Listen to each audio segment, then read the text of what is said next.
నమస్కారం. ఈ ఆసక్తికరమైన ఎక్స్ప్లెయినర్కి స్వాగతం. ఈరోజు మనం ఒక ప్రాచీనమైన కథ ద్వారా ఒక అద్భుతమైన వ్యూహాన్ని చూడబోతున్నాం. అదే ఏనుగు మరియు కుందేలు చంద్రుడి ఉపాయం. ఇది జస్ట్ చిన్నపిల్లల కథ కాదండి. కష్టాల్లో ఉన్నప్పుడు కంగారు పడకుండా మైండ్ని ఎలా వాడాలో నేర్పించే ఒక ప్రాక్టికల్ లెసన్. సో లేట్ చేయకుండా ఈ ఎక్స్ప్లెయినర్లోకి డైవ్ చేద్దాం. ఇక్కడ మీరొక విషయం ఆలోచించాలి. సైజులో అతి చిన్నగా ఉండే ప్రాణులు తమను నాశనం చేయడానికి వచ్చే రాక్షస శక్తులను ఒక్క దెబ్బ కూడా కొట్టకుండా అసలు ఎలా ఓడించగలవు? వినడానికి కొంచెం ఆశ్చర్యంగా ఉంది గదూ? కానీ ఎదురుగా ఉన్న సమస్య ఎంత పెద్దదైనా సరే కండబలం కంటే బుద్ధిబలం ఎలా గెలుస్తుందో ఈ కథ మనకు చాలా క్లియర్గా చూపిస్తుంది. మన మొదటి అధ్యాయం బలం వర్సెస్ తెలివి. ఈ రెండు లక్షణాల మధ్య జరిగే అల్టిమేట్ ఫైట్ గురించి ఇప్పుడు చూద్దాం. ఈ అపారమైన శారీరక బలానికి పదునైన తెలివితేటలకు మధ్య ఉన్న తేడా ఏంటంటే, కొందరు తమకున్న కొండలాంటి శరీరాన్ని కండబలాన్ని నమ్ముకుంటారు.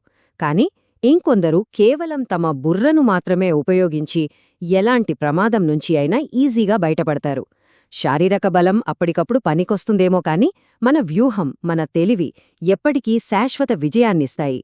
ఈ స్టోరీలో మనం ఎగ్జాక్ట్గా ఇదే చూడబోతున్నాం.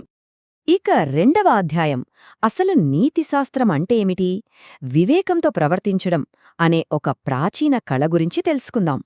అసలు ఈ నీతిశాస్త్రం అంటే ఏంటి అంటే, ఇదిదో జస్ట్ నీతులు చెప్పే బోర్ కొట్టే పుస్తకం అనుకోకండి. ఇది పాలిటిక్స్, దౌత్యం, అలాగే సమాజంలో వివేకంతో ఎలా మెలగాలి అని నేర్పించే ఒక ఏన్షియంట్ ఇండియన్ మాన్యువల్. మీకు తెలిసే ఉంటుంది, విష్ణు శర్మ అనే పండితుడు చదువు మీద ఏమాత్రం ఆసక్తి లేని యువ రాకుమారులకు అసలు రాజ్యాన్ని ఎలా ఏలాలి, శత్రువుల నుంచి ఎలా బతకాలి అనేది నేర్పించడానికి ఈ పంచతంత్ర కథలను వాడారు. అద్భుతమైన స్ట్రాటజిక్ థింకింగ్ డెవలప్ చేయడమే దీని మెయిన్ టార్గెట్. మూడవ అధ్యాయం కుందేళ్ల మహాసంక్షోభం. తమ పూర్వీకుల కాలం నుంచి ఉంటున్న నివాసానికి వచ్చిన ఒక పెద్ద ముప్పు గురించి ఇప్పుడు చూద్దాం. ఒక పెద్ద అడవి. అక్కడ చాలా కాలంగా వానలు లేక భయంకరమైన కరువు వచ్చింది. చతురదంతా అనే ఏనుగుల రాజు దప్పికతో అల్లాడిపోతున్న తన మందతో కలిసి ఒక పెద్ద సరస్సును వెతుక్కుంటూ బయల్దేరాడు. ఒక్కసారి ఊహించుకోండి, అంత పెద్ద ఏనుగులు భూమి దద్దరిల్లేలా అడుగులు వేసుకుంటూ వస్తుంటే ఎలా ఉంటుందో. దాహంతో ఉక్కిరిబిక్కిరవుతున్న ఆ రాక్షస ఏనుగులు దారిలో ఏమొచ్చినా సరే తొక్కుకుంటూ వెళ్ళిపోతున్నాయి. ఇదొక ఆపలేని వినాశనంలా ముందుకొస్తుంది.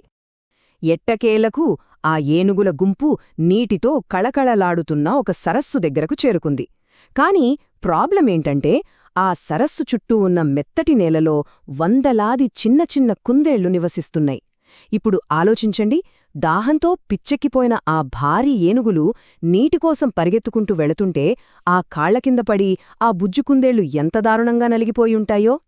ఏనుగులకేమో తాము ఏం చేస్తున్నామో కూడా తెలియదు, కాని కుందేళ్లకు మాత్రం అదొక ఊహించని పెద్ద డిజాస్టర్.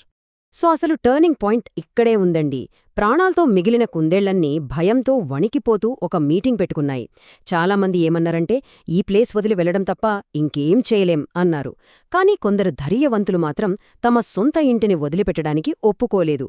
లేదు, మనం మన బుర్ర వాడాలి, ఏదో ఒక వ్యూహంతో ఈ ఏనుగులను భయపెట్టాలి అని డిసైడ్ అయ్యారు. చూశారా, పెద్ద కష్టమొచ్చినప్పుడు పారిపోకుండా ఎదుర్కోవాలి అనే బేసిక్ రూల్ ఇక్కడే స్టార్ట్ అయింది. నాలుగవ అధ్యాయం లంబకర్ణుడి అద్భుతమైన ఉపాయం. ఇక్కడ ఆ కుందేళ్ల దౌత్యం అంటే వాళ్ల డిప్లొమసీ ఎలా అమలయిందో చూద్దాం. ఆ కుందేళ్లలో లంబకర్ణుడు అని ఒకడున్నాడు. వాడొక అద్దిరిపోయే ప్లాన్ వేశాడు. ఆ ప్లాన్ చూడండి. స్టెప్ 1, తనను తానొక సాధారణ కుందేలుగా కాకుండా ఒక గొప్ప దూతలాగా పరిచయం చేసుకోవడం. స్టెప్ 2, ఏనుగులను భయపెట్టడానికి ఒక దేవుడి పేరు వాడటం. స్టెప్ 3, ఊరికే మాటలు చెప్తే ఎవరూ నమ్మరు కదా, అందుకే కళ్లకు కట్టినట్టు ఒక సాలిడ్ ప్రూఫ్ చూపించడం. అడుగు వేసే ముందు ఆలోచించడం అంటే పక్కగా ఇదే.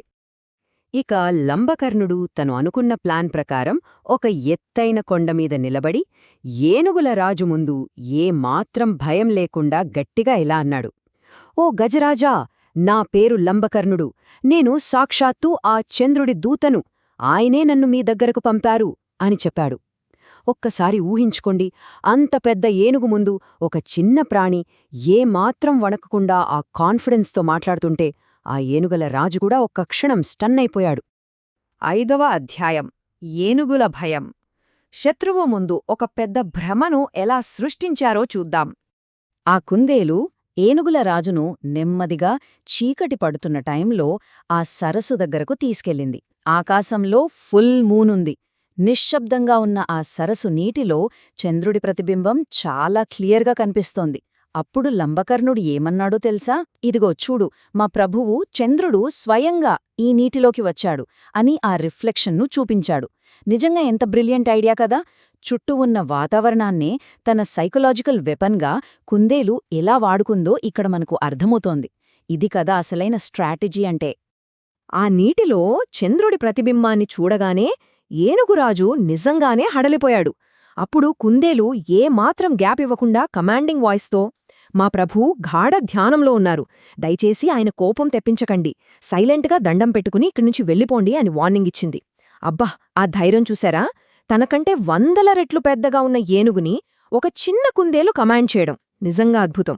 దీంతో ఆ కుందేలు క్రియేట్ చేసిన ఇల్యూజన్ సక్సెస్ అయింది. 6వ అధ్యాయం తెలివే నిజమైన బలం. వ్యూహం అంటే స్ట్రాటజీకి ఉండే పవర్ ఏంటో ఇక్కడ చూద్దాం.